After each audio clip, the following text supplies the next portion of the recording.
नमस्कार, आदाब, सत श्री अकाल, जय भीम, जोहार। मेरा नाम है नवीन कुमार। इस देश के मुसलमानों से कब माफी मांगेंगे नरेंद्र मोदी और उनके शोहदे साथी, जिनकी पूरी राजनीति सिर्फ और सिर्फ मुसलमानों से नफरत पर टिकी हुई है। इसके अलावा उन्हें कुछ नहीं आता। मुसलमानों से घृणा और नफरत को हटा दीजिए तो उनकी पूरी राजनीति जीरो हो जाएगी। तो भाजपा के नफरती कट्टरपंथियों की यह जमात मुसलमानों से कब माफी मांगेगी? यह सवाल इसलिए कि दिन रात हिंदू मुस्लिम नफरत का अभियान चलाने वाले टीवी चैनल और अखबार भी अब बांग्लादेश की बलाएं ले रहे हैं। हिंदुस्तान अखबार में पहले पन्ने पर छपी इस रिपोर्ट पर जरा गौर कीजिए। बांग्लादेश ने हिंदुओं से हिंसा पर माफी मांगी। यह तो फिर भी फ्रंट पेज के तीसरे नंबर पर है खबर। अमर उजाला ने तो इसको लीड खबर बना दिया है। हेडलाइन पर गौर कीजिए। बांग्लादेश सरकार ने हिंदुओं से माफी मांगी, माना सुरक्षा देने में विफल रहे। गृह मामलों के सलाहकार हुसैन ने कहा, हिंदू भी हमारे भाई, हम साथ बड़े हुए, उनकी हिफाजत हमारी जिम्मेदारी। और हमारे गृह वाला क्या कहता है? क्रोनोलॉजी को समझो। वो बताते हैं कि हम इनको कैसे बाहर करेंगे। राहुल गांधी की मां तक पहुंच जाने वाला मोदी का एक लाड़ला मिनिस्टर तो चौराहे पर नारे लगाता है, देश के गद्दारों को गोली मारो सालों को। इस पर फिर से आएंगे, लेकिन फिलहाल एक अपील करना बनता है। बांग्लादेश के इन लड़कों से ही सीख लो मोदी जी, देश कैसे चलाते हैं। यूनिवर्सिटी में पढ़ने वाली छोरियों से ही सीख लो, अमन और भाईचारा कैसे कायम करते हैं, कैसे कायम रखते हैं। नौजवानों से ही सीख लो, बड़ा दिल कैसे दिखाते हैं। लेकिन हम भी किससे अपील कर रहे हैं? जो रैली में कहता है कि हम कपड़ों से पहचान कर लेते हैं। यूनिवर्सिटी में पढ़ने पढ़ाने वालों, लेख लिखने वालों, फिल्में बनाने वालों, भाषण देने वालों, रिसर्च करने वालों, गीत गाने वालों, नारे लगाने वालों, संविधान जिंदाबाद करने वालों, अमन एकजहती पर कुर्बान जाने वालों को जो प्रधानमंत्री अर्बन नक्सल कहकर गालियां बकता फिरता हो, उससे क्या ही उम्मीद करेंगे कि वो पड़ोसी मुल्क से कुछ सीखेगा या किसी से कुछ सीखेगा। फिर भी क्या इसके लिए नरेंद्र मोदी और अमित शाह जैसे लोगों को शर्मिंदा नहीं होना चाहिए? सच यह है कि जिन लड़कों लड़कियों को मोदी और उनके जहरीले चपंडुक साथी सलाहकार शिष्य कुचलने पर आमादा हैं, बांग्लादेश के उन्हीं लड़के लड़कियों ने मोदी को ट्यूशन दे दिया है कि देख लो अपने अल्पसंख्यकों के साथ सलूक कैसे करते हैं। नैतिक ईमानदारी किसको कहते हैं? टेलीविजन चैनलों के पालतू पत्रकारों की दलाली से कोई विश्व गुरु नहीं बन जाता है। विश्व नेता बनते हैं दिल और विचारों की विशालता से, उदारता से। एक और वीडियो पर गौर कीजिए। बांग्लादेश की अंतरिम सरकार के प्रमुख डॉक्टर यूनुस ढाका के ढाकेश्वरी मंदिर पहुंचे और हिंदुओं से मुलाकात की। वादा किया कि आपको घबराने की बिल्कुल जरूरत नहीं है, देश में सबको अपने धर्म का पालन करने की आजादी है, हम अल्पसंख्यकों की आजादी और सुरक्षा सुनिश्चित करेंगे।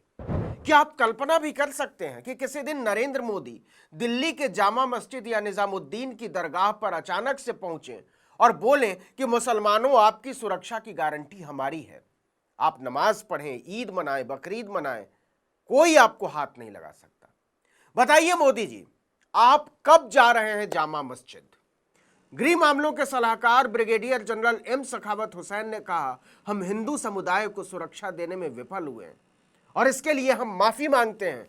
हुसैन ने कहा, यह हमारे धर्म का भी हिस्सा है कि हमें अल्पसंख्यकों की रक्षा करनी चाहिए, पर हम ऐसा करने में चूक गए। उन्होंने कहा, हम जानते हैं कि हमारा देश अराजकता के दौर से गुजर रहा है, पुलिस खुद अच्छी स्थिति में नहीं है, इसलिए मैं समाज के बहुसंख्यकों से आग्रह करता हूं कि वो अल्पसंख्यक हिंदू भाइयों की रक्षा करें, वे हमारे भाई हैं। हम सभी एक साथ बड़े हुए हैं, एक साथ खाना पीना उठना बैठना हुआ है। सुन रहे हैं मोदी जी? इस ट्यूशन को दिल से लीजिए और दिल से ही सोचिए इस पर। हुसैन ने कहा, हम सभी एक साथ बड़े हुए हैं, हम अल्पसंख्यक भाइयों की सुरक्षा करने में नाकाम रहे तो ये हमारे लिए शर्मिंदगी का विषय है। हम ऐसा नहीं कर पाते तो हमें जवाब देना पड़ेगा कि हम उन्हें सुरक्षा क्यों नहीं दे पाए। अब जरा मोदी और उनके शोहदे साथियों शिष्यों की सोच देखिए। हाल के दिनों से शुरू करते हैं। 19 अप्रैल को पहले चरण की वोटिंग के बाद 21 अप्रैल को राजस्थान के बांसवाड़ा में नरेंद्र मोदी ने कहा, मनमोहन सिंह की सरकार ने कहा था संपत्ति पर पहला अधिकार मुसलमानों का है। भाइयों बहनों, ये अर्बन नक्सल की सोच, मेरी मां बहनों, ये आपका मंगलसूत्र भी नहीं बचने देंगे। ये यहां तक जाएंगे, भारत के अल्पसंख्यकों के लिए मोदी की घृणित सोच कहां तक गई, उन्हें घुसपैठिए और ज्यादा बच्चे पैदा करने वाला कहा। भारत के प्रधानमंत्री की भाषा है ये, इतनी भद्दी भाषा। ये संपत्ति इकट्ठी करके किसको बांटेंगे? जिनके ज्यादा बच्चे हैं उनको बांटेंगे। घुसपैठियों को बांटेंगे। क्या आपकी मेहनत की कमाई का पैसा घुसपैठियों को दिया जाएगा? 15 दिसंबर 2019 को इन्हीं मोदी ने नागरिकता बिल पर कहा था कि कपड़ों से पता चल जाता है किसने लगाई आग। 16 जुलाई 2024 को अमित शाह ने हरियाणा में कहा, कांग्रेस हरियाणा में आएगी तो वो मुस्लिम रिजर्वेशन देगी। शाह ने कहा, हम राज्य में मुस्लिम रिजर्वेशन नहीं होने देंगे। अप्रैल 2019 अमित शाह ने बंगाल में मुसलमानों को घुसपैठिया बताने के संदर्भ में कहा था, क्रोनोलॉजी को समझिए, पहले हम नागरिकता संशोधन विधेयक लाएंगे और उसके बाद हम एनआरसी लाएंगे, और एनआरसी केवल बंगाल के लिए नहीं पूरे देश के लिए होगा। लेकिन ये तो कुछ भी नहीं। मई 2022 की बात है, बिहार भाजपा विधायक हरिभूषण ठाकुर वचौल ने कहा था कि जिस तरह हिंदू दशहरा त्योहार के दौरान रावण का पुतला जलाते हैं, उसी तरह मुसलमानों को भी जला देना चाहिए। इसके पहले फरवरी 2022 में भी मोदी के इन्हीं विधायक ने कहा था कि भारत में रहने वाले मुसलमानों से वोटिंग का अधिकार छीन लिया जाना चाहिए और उनके साथ दूसरे दर्जे के नागरिक जैसा व्यवहार किया जाना चाहिए। 8 अगस्त 2021 को संसद से 4 कदम की दूरी पर बीजेपी नेता अश्विनी उपाध्याय को दिल्ली के जंतर मंतर पर लगाए गए एक भड़काऊ नारे को लेकर गिरफ्तार किया गया था। उसमें भीड़ एक समुदाय विशेष को लेकर नारे लगा रही थी, जब डॉट डॉट काटे जाएंगे तब राम राम चिल्लाएंगे। दिसंबर 2021 में हरिद्वार का कुख्यात धर्म संसद याद कीजिए, अधर्म संसद याद कीजिए, कुधर्म संसद याद कीजिए, विधर्म संसद याद कीजिए। इसमें सुदर्शन टीवी के गिद्ध मालिक सुरेश चौहान की और बीजेपी नेता अश्विनी उपाध्याय ने तमाम लोगों के साथ मिलकर म्यांमार के रोहिंग्याओं की तरह भारतीय मुसलमानों के नरसंहार के साथ साथ मुसलमानों की सामूहिक हत्या की अपील की थी। भाजपा महिला मोर्चा के नेता उदिता त्यागी भी उस धर्म संसद में मौजूद थी जहां नरसंहार का आह्वान किया गया था। उसी कार्यक्रम में पूजा शकुन पांडे ने कहा था, अगर हम में से 100 लोग भी उनमें से यानी 20 लाख मुसलमानों को मारने के लिए तैयार हो जाए तो हम विजयी होंगे और जेल जाएंगे। उत्तर प्रदेश के सिद्धार्थनगर से भाजपा विधायक मयंकेश्वर सिंह ने एक भाषण में कहा था, अगर हिंदुस्तान में हिंदू जाग गए तो दाढ़ी खींचकर चोटी बना दी जाएगी।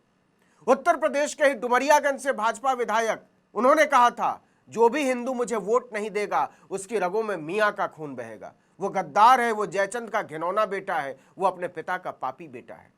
तेलंगाना के भाजपा विधायक टी राजा सिंह ने मुस्लिम विरोधी घिनौने बयानों का इतिहास ही बना दिया है, हम उस पर नहीं जाना चाहेंगे।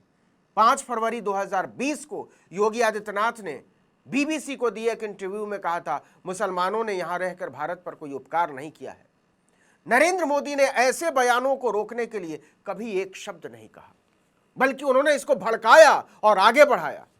गुजरात का 2002 का नरसंहार इतिहास के बर्बरतम नरसंहारों में से एक है। बिल्किस बानो के सजा याफ्ता बलात्कारियों पर मोदी सरकार ने जिस तरह की मोहब्बत लुटाई, भाजपा ने जिस तरह की मोहब्बत लुटाई, वो अपने आप में शर्मनाक है, फूहड़ है। अब देखिए कि भारत में मुसलमानों को लेकर चलाए जा रहे मोदी के घृणा और नफरत के अभियान के बीच बांग्लादेश के छात्र, नौजवान, सरकार और उनके समर्थक अल्पसंख्यक हिंदुओं से माफी मांगते फिर रहे हैं, शर्मिंदा महसूस कर रहे हैं, उन्हें यकीन दिला रहे हैं कि आपको न डरने की जरूरत है न कहीं जाने की, आपकी हिफाजत में हुई चूक के लिए हम शर्मसार हैं और माफी के तलबगार हैं। जबकि सच यह है कि बांग्लादेश की हिंसा पर उनका कोई अख्तियार ही नहीं है। इस हिंसा में जितने लोग भी मारे गए हैं उनमें से 99% मुसलमान हैं। फिर भी वो मानते हैं कि हिंदुओं के साथ जो हुआ वो हरगिज नहीं होना चाहिए था। तो बताइए मोदी जी, आप कब बोलने जा रहे हैं कि मुसलमानों आपके साथ जो हुआ वो नहीं होना चाहिए था? आपके साथ हुई हिंसा, हत्याओं, आगजनी और बुलडोजर अभियानों के लिए मैं नरेंद्र मोदी प्रधानमंत्री के तौर पर शर्मिंदा महसूस करता हूं।